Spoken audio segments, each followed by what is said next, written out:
Let's get the read on a couple of other issues that have come up here. The reopening, how you go about it, how quickly you go about it, whether it's rolling, whether it's different for one part of the country, even one state versus another state. Dr. Varit Barkama joins us right now. So much I want to talk to you about, Doctor, besides, and more to the point, promising treatments that could be out there.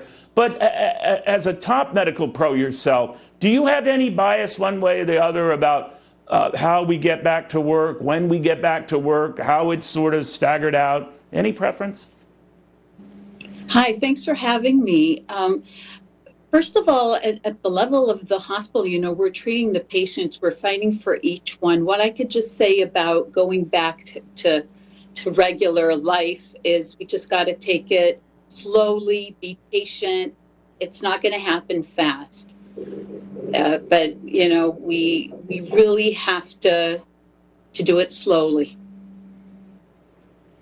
All right. So right now, Doctor, the president is meeting with those who had, COVID-19 and, beat it. In other words, they tested positive. Now they're testing negative. We know their plasma is in strong demand as a treatment opportunity for those who get the virus themselves. What do you think of this group when we think of the fact that 80+% of people who contract it do survive it? So that's a lot of potential people to look at, right?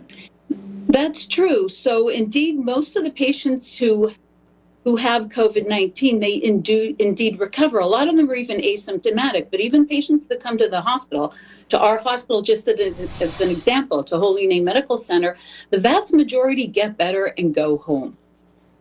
The problem we're facing is with the patients that get intubated, go to the ICU. That is definitely a tougher population to treat. Doctor, you can help me with this, and maybe it was just one aberrant case in New Jersey, but this person being treated with an injection of cells from the placenta after babies are born, and I'm wondering whether that showed promise, what you make of that, what you might know about it. So first of all, more than everything, that gives hope. Not just injecting cells, but injecting hope. It's actually here at our medical center on Saturday morning, we injected placenta-derived cells into a 49-year-old patient who's been intubated for 3 weeks. Basically, we base the thought that these cells might work based on their mechanism of action and based on the things that we're experiencing, looking and seeing how COVID works. So one of the main issues we have with COVID is that a lot of patients, they, after 5 to 7 days after the symptoms start, they go into what we call this deterioration that we call the cytokine storm. What these cells might do is they might sort of quiet down that storm, which is what causes a lot of harm, which puts the patients into major respiratory failure and often requires intubation and mechanical ventilation. Very interesting.